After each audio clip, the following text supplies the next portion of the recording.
wabarakatuh. Perkenalkan, nama saya Nur Asifah Siregar dengan NPM 23140036. Saya dari Program Studi Pendidikan Guru Sekolah Dasar. Dan saya dari kelas 5A.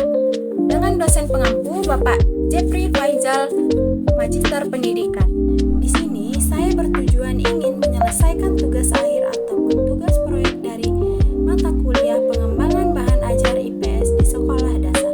Tujuan saya di sini ingin memaparkan definisi dari bahan ajar IPS di SD, dan saya akan memilih salah satu dari bahan ajar tersebut, yaitu saya memilih bahan ajar handout, yang dimana definisi bahan ajar IPS di SD ini adalah segala sesuatu yang digunakan sebagai media ataupun sumber pembelajaran untuk mata pelajaran ilmu pengetahuan sosial di sekolah dasar.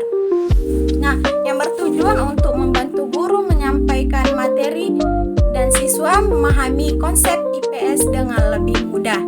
Nah, bahan ajar ini biasanya berupa bentuk seperti cetak, yaitu buku, teks, modul, lembar kerja siswa, dan non cetak yaitu video, audio, aplikasi pembelajaran, dan alat peraga yang isinya disesuaikan dengan tingkat kemampuan berpikir siswa sekolah dasar, yang lebih fokus pada pengenalan lingkungan sekitar, masyarakat, budaya, geografi, sederhana, dan sejarah lokal.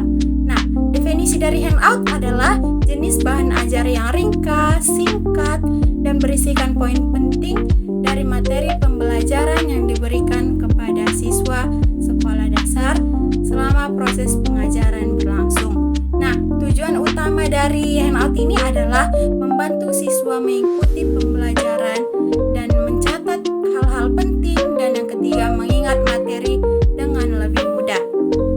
Nah, handout ini biasanya dibuat dalam bentuk lembaran kertas ataupun dengan versi digital yang ringan dan mudah dibawa kemana saja, sehingga siswa tidak perlu menulis semua hal yang disampaikan oleh gurunya.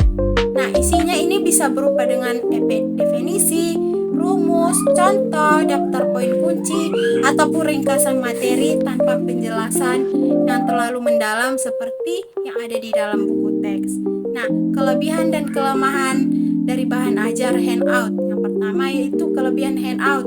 Yang pertama, kelebihannya yaitu ringkas dan fokus, yang dimana hanya berisi poin-poin kunci sehingga siswa lebih mudah memahami dan juga mengingat materi tanpa terbebani oleh teks yang terlalu panjang.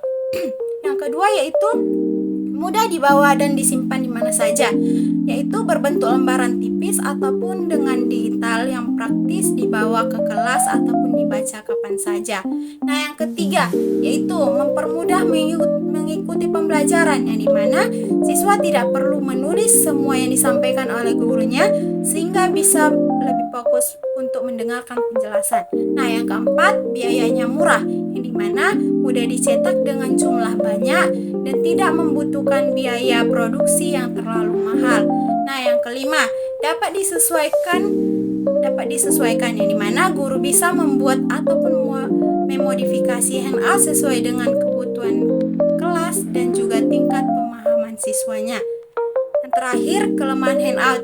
Yang pertama, kurang rinci, yaitu tidak berisi penjelasan yang mendalam sehingga siswa yang membutuhkan dari penjelasan handout ini bisa lebih detail dan tidak kesulitan. Yang kedua, kurang interaktif, yaitu biasanya hanya berisi teks ataupun gambar sederhana, tidak memiliki fitur interaktif seperti video ataupun animasi. Yang ketiga, berisiko terlupakan, yang dimana karena bentuknya lembaran siswa mudah hilang ataupun melupakannya jika tidak disusun dengan baik dan benar.